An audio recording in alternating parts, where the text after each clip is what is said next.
हिमाचल की आज की बड़ी खबरों की बात करें तो सबसे पहले आपको मौसम का हाल बता दें। यहाँ राजधानी शिमला में जो है छुटपुट अभी बारिश हो रही है, हल्की बूंदाबांदी हो रही है, लेकिन प्रदेश के अलग अलग हिस्सों में जो है वो ऑरेंज अलर्ट जारी किया गया है। तस्वीरें यहाँ से दिखाना चाहेंगे शिमला में इस वक्त किस तरह का मौसम बना हुआ है। बादल यहाँ पर घिरे हुए हैं और जिस तरह से मौसम विभाग का अलर्ट है, आज प्रदेश के कई हिस्सों में जो है भारी बारिश हो सकती है। नदी नाले जो है उफान पर है। लाहौल से किस तरह की तस्वीरें निकल कर आई, वहाँ पर जो है किस तरह से एक पुल जो है वो क्षतिग्रस्त हुआ है। इसके अलावा प्रदेश के जो अलग अलग हिस्से हैं वहाँ पर नदी नाले उफान पर है और एडवाइजरी भी जारी की गई है। जिस तरह से रोज़ ये मौसम विभाग की तरफ से अपडेट किया जाता है और स्थानीय लोगों और सैलानियों को एडवाइजरी भी जारी की गई है कि किस तरह से उन्हें यात्रा करनी है और किस तरह से ध्यान रखना है और एहतियात बरतनी है। तो मौसम को लेकर अलर्ट जारी है और मौसम के साथ ही स्वास्थ्य विभाग भी अलर्ट है। प्रदेश के जितने भी मेडिकल कॉलेज है वहाँ पर अलर्ट किया गया है कि बरसात के इस मौसम में जल जनित रोग जो हैं वो बढ़ जाते हैं, कोई महामारी का रूप धारण ना कर ले, इसलिए अलर्ट पर रखा गया है। दूसरी सियासत की बड़ी खबर की बात करें तो आज जो है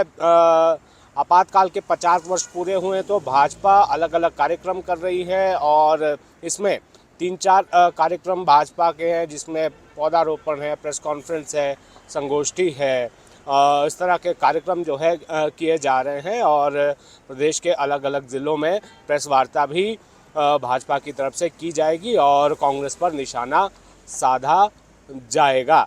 इसके अलावा अगर हम बात करें केंद्रीय मंत्री किरण रिजिजू के दौरे की, तो आज किरण रिजिजू जो है किन्नौर ज़िले के दौरे पर रहेंगे। वहां पर ग्यामबूंग और पू में वो एक खेल स्टेडियम की भी आधारशिला रखेंगे और आज और कल 2 दिनों के दौरे पर किरण रिजिजू रहेंगे और कल उनका कार्यक्रम शिमला में है। शिमला में प्रेस कॉन्फ्रेंस उनकी तरफ से की जाएगी।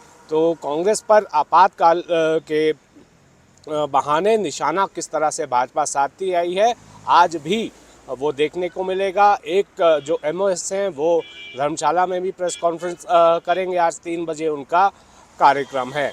इसके अलावा अगर हम बात करें हाईकोर्ट में जो मामला चल रहा है, जिसमें जो मुख्य सचिव है प्रबोध सक्सेना, उनको सेवा विस्तार देने के मामले पर जो है एक याचिका दायर की गई है और उस याचिका में ये कहा गया है कि गलत तरीके से उन्हें जो है नियमों को दरकिनार करके सेवा विस्तार दिया गया है। इस मामले पर जो चीफ जस्टिस हैं और उनके साथ जस्टिस रंजन शर्मा की जो बेंच है उस में आज जो है सुनवाई होनी है। देखना होगा कि आज उसमें क्या कुछ रहने वाला है। और इसी से जुड़ा हुआ एक मामला था जिसमें रेरा के जो अध्यक्ष और सदस्य हैं उनकी नियुक्ति को लेकर राज्य सरकार को 5 लाख का जो है पेनल्टी भी लगाई गई थी हाईकोर्ट की तरफ से, तो वहां पर नियुक्ति की गई है।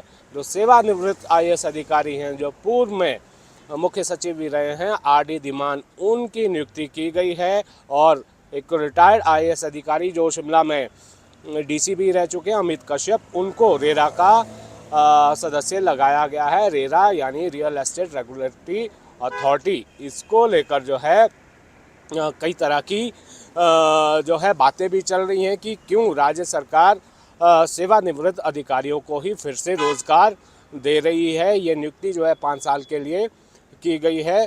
तो ऐसा नहीं है कि ये पहली बार है, इससे पहले भी हमने देखा है कि रेरा में सेवानिवृत्त जो आईएएस अधिकारी है उन्हीं की ही नियुक्ति ज़्यादातर हमने देखने को मिली है। इसके अलावा कुछ अलग क्षेत्रों से भी या फिर जुडिशरी से भी लोग इसमें तैनात किए जाते रहे हैं।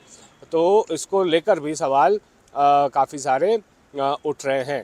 तो अगर हम बात करें यहाँ शिमला के जो बहुचर्चित एसपी है संजीव कुमार गांधी, उन्हें जिस तरह से जो बिमल नेगी का मामला सामने आया था उसको लेकर बहुत सारी बयानबाजी भी हुई, तो उन्हें छुट्टी पर राज्य सरकार ने भेजा था। वो मेडिकल लीव पर थे। 29 दिनों के बाद पिछले कल उन्होंने जो है ज्वाइन कर लिया है। उन्होंने कमान यहाँ पर शिमला के एसपी के रूप में फिर से संभाल ली है। जिस तरह से उन्होंने जो तत्कालीन डीजीपी थे डॉक्टर अतुल वर्मा, उसको लेकर सवाल उन्होंने उठाए थे, तो ये अनुशासनहीनता के दायरे में ये माना जा रहा था। इसी के चलते राज्य सरकार ने उन्हें छुट्टी पर भेजा था। तो अब उन्होंने जो है यहाँ पर ज्वाइन कर लिया है। इसके अलावा अगर हम बात करें, यहाँ राजधानी शिमला का जो सबसे बड़ा अस्पताल है कैंसर हॉस्पिटल, वहाँ पर ये जानकारी निकल कर आई है, जो कीमोथेरेपी के लिए जो दवाइयाँ मिलती हैं, जो ज़रूरी दवाई मिलती है, वो मरीज़ों को नहीं मिल रही है। कुछ मरीज़ों ने ये कहा कि अस्पताल में जो है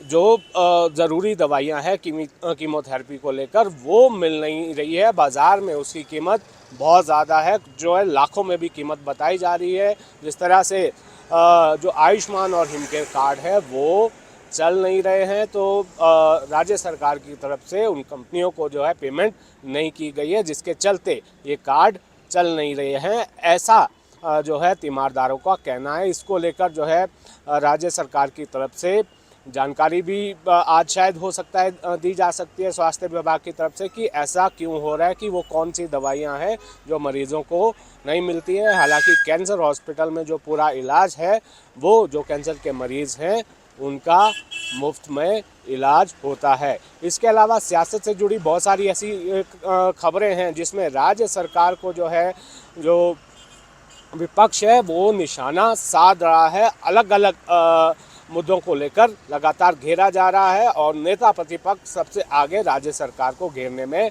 लगे हुए हैं। आज ये देखना होगा कि किस तरह का बयान जो है वो सामने निकल कर आता है विपक्ष की तरफ से, क्योंकि अलग अलग जगहों पर, जैसे हमने पहले कहा कि आज आपातकाल के जो 50 वर्ष पूरे हुए हैं, उसको लेकर जो है भाजपा संविधान हत्या दिवस मना रही है। तो ये देखना होगा कि किस तरह से आज जो है कांग्रेस को घेरा जाएगा और उसी के बहाने राज्य सरकार को घेरा जाएगा।